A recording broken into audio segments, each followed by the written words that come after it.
Welcome back to the channel. I've made the walk from Murrayfield back into the middle of Edinburgh and by the pub Greyfriars Bobby, which is right opposite from that statue, little statue of the dog. Not a little statue, a big statue of a little dog. Greyfriars Bobby, which people walk past and rub the nose of.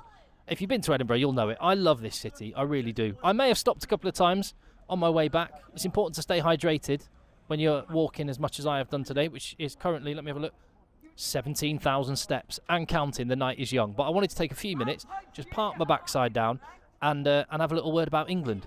Let's have a bit of a post-mortem. Let's kind of talk about each of the players 1 to 23 and overall about what we think of that England performance. A defeat now against Scotland, another defeat against Scotland. And I think before I start, it's important to say, as hopefully you got from my full-time reaction earlier, the best team won. Scotland were the better team and thoroughly deserved it. And so, yeah, I don't want to be accused of being parochial, being typical Englishman, thinking we could have just changed a couple of things and won the game. I do think England should feel like that one got away from them, in the sense that their first half performance was much more positive than the second, and a lot of the things that went wrong for England were in their own control. Just a hell of a lot of errors. So I guess that's the first question. That's where I want to start, is what are this England team trying to do? How can you, in a sentence or two, and try down below in the comments, try and describe to me, what are they trying to do? What is the England game plan? Because I haven't quite got a feel for it yet. You can see what they're doing defensively. Just fly off the line and smash anything that moves. And that blitz is actually working for them. It did in the first 20 minutes, didn't it?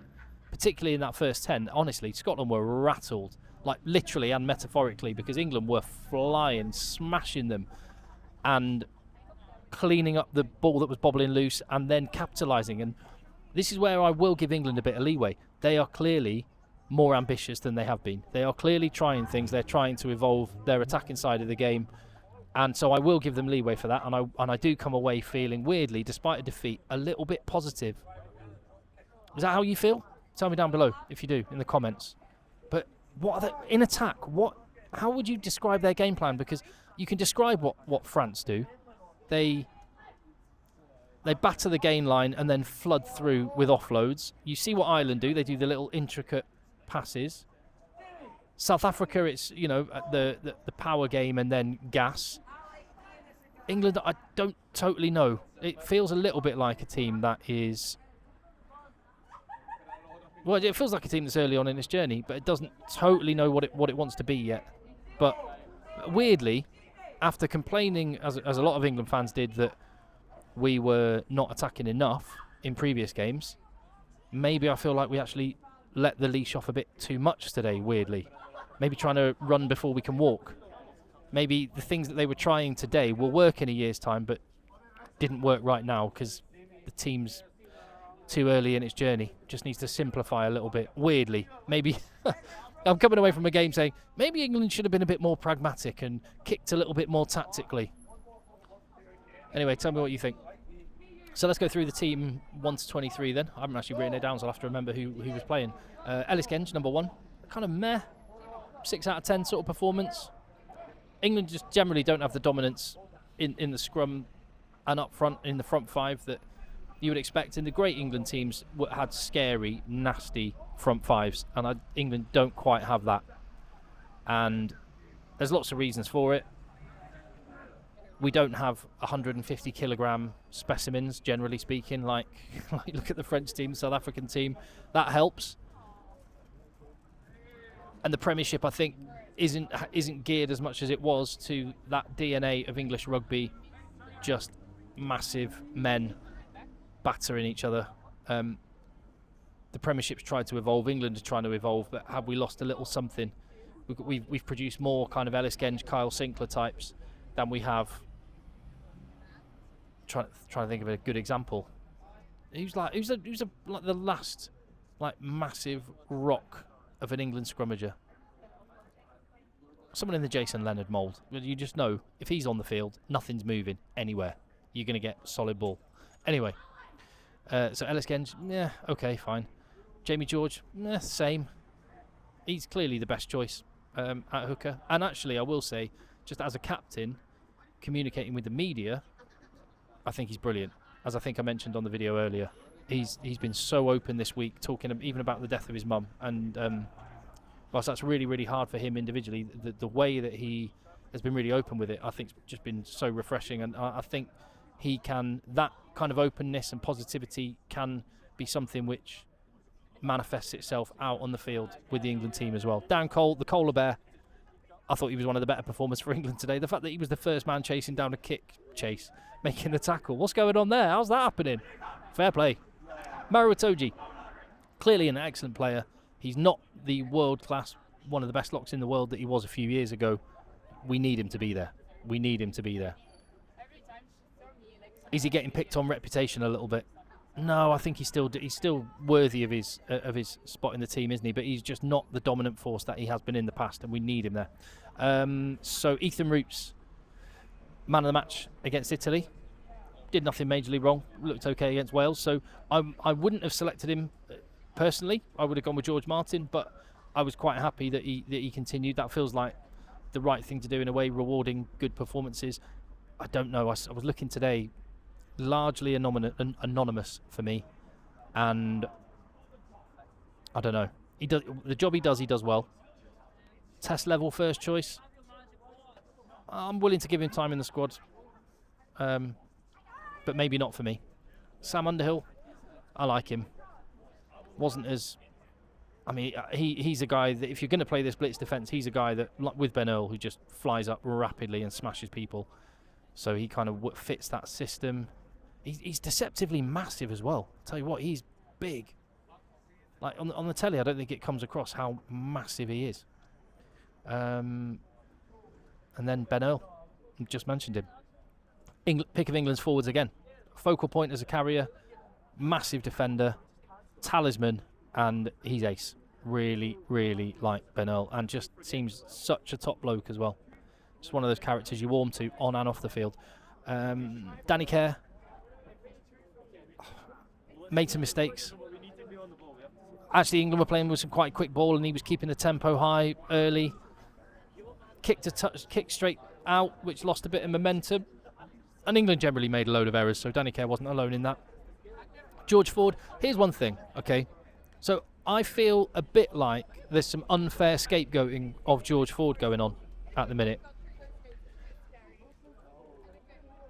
No, he got overshadowed by Finn Russell today. Absolutely. But I think what's maybe happening is a lot of people I think it was convenient sometimes to scapegoat Owen Farrell, who was clearly just doing the game plan that his coach wanted him to do. But because Marcus Smith was a very different type of player and people wanted him in, it became the easy thing to do just to scapegoat Owen Farrell and put it on him.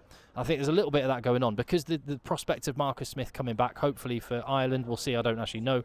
But the prospect of Marcus Smith coming back means people want him to play.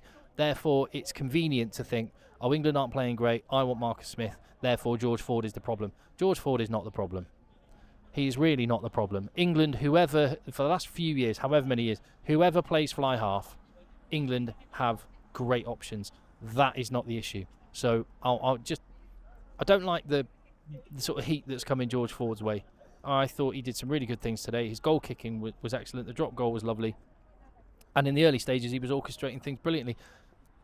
Finn Russell overshadowed him and just took control of the game in the second half.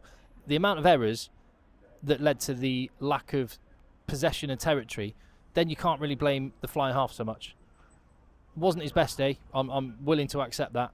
I'm also not going to throw the baby out of the bathwater and say anything other than George Ford's an excellent fly half, as Owen Farrell was an excellent fly half, as Marcus Smith is an excellent fly half. Let's talk about the centres, however. Was not working. Now, Ollie Lawrence, I'm all over Ollie Lawrence. I think he is the future in the midfield for England. He is a focal point as a runner, but he has so much more than that. He did not play well today. He was not good. I'll watch the game again, maybe I'll change my mind, but off what I saw, he was not good. He looked like a player that was just coming back from injury. Made some really silly mistakes. I mean, he had the ball wanged at his head at one point, didn't he? And then he just threw the ball into touch. And the first try for Duhan van der Merwe was, I think Ollie Lawrence might have bitten in, but the combination of him and Slade did not work very well, particularly in that sort of after the first 20 minutes, did not work very well. I thought it would be a real good balance, but I don't know. I have said before, Ollie Lawrence, his best position is 13. That's where he's played most of his rugby. 12 is clearly a big problem position for England. So I actually think we should and will probably persevere with Lawrence at 12. I don't know, against Ireland with Aki, and do you go maybe does Dingwall get a shot at 12, or do you go Manu and Lawrence? I don't know. We'll have that conversation another day, but it was not Lawrence's finest day, nor Slade's for that matter. Wingers, Tommy Freeman, he has some good yards after contact, doesn't he? He's a powerful, big lad, as well as having some X factor. Elliot Daly's a big unit as well. Not great today. And I think a little bit like George Ford, the kind of Elliot Daly's becoming a little bit of a scapegoat because people are excited about guys like Emmanuel Faye-Waboso. I will say, and I'm glad that he got more than 2 minutes today and got his 20 minutes, scored a try, looked a little bit lively. I'm still not convinced he is test level yet. I think he could be, and as a physical specimen, he's got amazing raw attributes. But how you doing? You got an opinion on this ice cream? Opinion on an ice cream? Mate, it cost me fucking $6.50. So if you What?